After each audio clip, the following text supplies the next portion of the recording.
Nevada's cultural heritage is known worldwide, and it's as varied as our bright neon cities and rugged wilderness landscapes. Every week, the Nevada Department of Cultural Affairs brings a piece of that heritage to your living rooms through our documentary series, Exploring Nevada. I'm producer and host Gwen Clancy. Welcome to the colorful world of cultural affairs.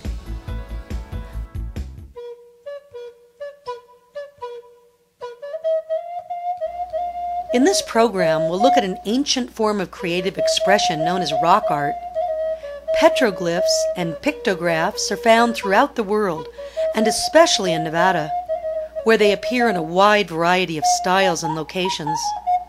Rock art is far more than random doodles or scratches or etchings. It represents clues to a time long before recorded history. Rock art to the Great Basin tribes are the stories of our old people. We call our old relatives Muata Punanum, and they're talking about significant events that happened during the history of our people. The dates for tribal people being in the Great Basin date back anywhere from 9 to 10,000 years. The stories that are told through the rock art pretty much deals with either hunting, gathering. They act as a calendar for events that have happened with the people of the Great Basin. Right, if it's not that on that rock right there, we're not digging. Rock art appeals to a wide range of people, many of whom are volunteering their time to the effort to protect the fragile rock art. If you feel it's pegged, it's my contribution to posterity to be here copying something that has been put here by people who have long passed so that it be remembered in the future. What they did will not be lost. I come from just outside Liverpool in England, and there was no rock art there, but I got interested in rock art when I was working in the state parks as a volunteer in Southern California. Here in Nevada, the rock art is different. It's there's more rock art here, particularly petroglyphs. Most of the rock art you saw in Southern California was pictographs, which means it's painted on rather than pecked into the rock. So here I just find it fascinating, following the lives of ancient people. But as Nevada's population grows, so does the need to protect and preserve Nevada's rock art sites. Because what's happening, of course, people go out there and they see it, they admire it, they understand it, it touches them deeply, and then fortunately sometimes they want to own it, and when in the course of doing that, they take it from this context where it loses all cultural and spiritual meaning for the tribes, and other people can't appreciate that. The sites that are very close to the cities, the people are going to those sites now in large numbers, and so we've decided to involve the people who love the past and love the history of the state of Nevada.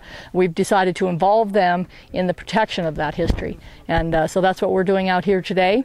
We're training people to participate in the protection of the history that we all love, all of the creativity and the inspiration that we all feel when we come out in here. Something that we think rock art in particular that brings that alive in people, and so they want to be a part of the process. Most people love it and they want to be a part of the process of protecting it. In producing this program on rock art, we naturally turned to a woman whose mission was to document and preserve rock art sites around Nevada. Soon after our program was ready for release, and while she was preparing for a field trip, Dr. Alanah Woody suddenly passed away on July 19, 2007. We are fortunate to have the benefit of her expertise and insights through this documentary she produced with us. We begin at the Nevada State Museum in Carson City, where she was serving as collections manager at the time of this interview. And we're in the Under One Sky exhibit, and we have this marsh here behind us, which kind of creates the context for our topic today. And I want to first of all fire a question at you of what is rock art? We know the term pictograph and petroglyph and rock art. Right. What do those mean exactly? Generally speaking, rock art is a cover term that covers all kinds of engravings or paintings made in the past. More specific is petroglyph. That means an engraving or an incision or anything where you take away the surface of the rock. And a pictograph is a painted surface, whether it's inside a cave or a shelter, made with pigments, mineral pigments mixed with binders and then applied to the surface. So it's two different kinds. Is this a petroglyph then? This is a petroglyph because it's made by taking away the surface of the boulder. So it was etched in. It's etched in, sort of hammered. Actually, the surface of boulders get dark, and everybody has seen this here in Nevada in particular. In the Desert West, that dark coating that forms on many of the rocks is really very, very thin. So if you just hit it real gently with another stone, you can break that surface off, and the interior surface is always very much lighter. And so it's the contrast. You have a lighter area where you've pecked, and the darker patina surface on the outside. And so the contrast between the dark and very light is what makes you be able to see it. Do we have any pictographs? We have lots of pictographs. They're almost always in environments that are sheltered, like caves or rock shelters, because the paint itself is quite fragile, and so through time it wears away. Probably there was a lot more out in the open landscape, but it's just worn off through time.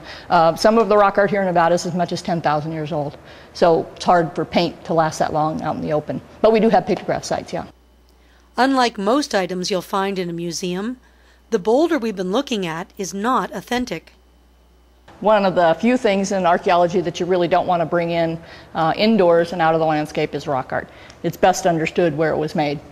We do have a replica boulder in the Under One Sky exhibit because, like I said, you don't want to take rock art out of the natural environment from where it was made, but people do want to have a chance to see it. And one of the main missions, of course, of the State Museum is to collect and preserve objects that are important through the history of Nevada. And in Under One Sky, we have many very wonderful artifacts that represent Native American heritage here for the last 10,000 years.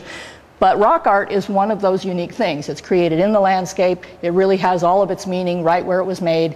And so to bring it inside, you'd really destroy a lot of its significance. Well, you have some wonderful photographs here on the wall of earlier people. Right. Would we expect to find any rock art in any of these photographs? Probably not. This particular photograph is an important one because it's actually Wizzy George here in the marshes, gathering marshes. And Wizzy George is from Fallon, or was from Fallon, and she was able to share lots of information on the way that people lived prior to contact because she grew up with her grandmother out in the Stillwater Marsh area and out in the Carson Sink, and so she lived a very traditional life. We don't see any rock art in any of these pictures because there's no boulders around. If there were any boulders in this picture, chances are good there'd be some rock art on it. But for the most part, we don't think there was a lot of rock art being made historically in that period of time, although there is some that is historic without any question. So that would have been made after contact. What are your theories? Why wouldn't the rock art have continued?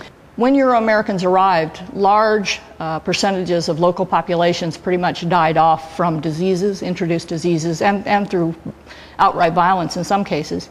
And if you have a person within your probably pretty small community who is responsible for making the rock art for your group, and that person dies, may or may not be able to pass that knowledge on to anybody in time. So to imagine who was doing the artwork, the rock art earlier, we have to go into our imagination. That's right, that's right. But you've kind of reconstructed something here at the State Museum that gives us a sense of that. We don't have any photographs of the time prior to contact, but many of these images show how Indian people probably lived, how they moved throughout the landscape. In this area in particular, they were hunter-gatherers. That means that they traveled on a regular, patterned route through the landscape. And as they traveled, they would make rock art in all the different areas where they'd stop.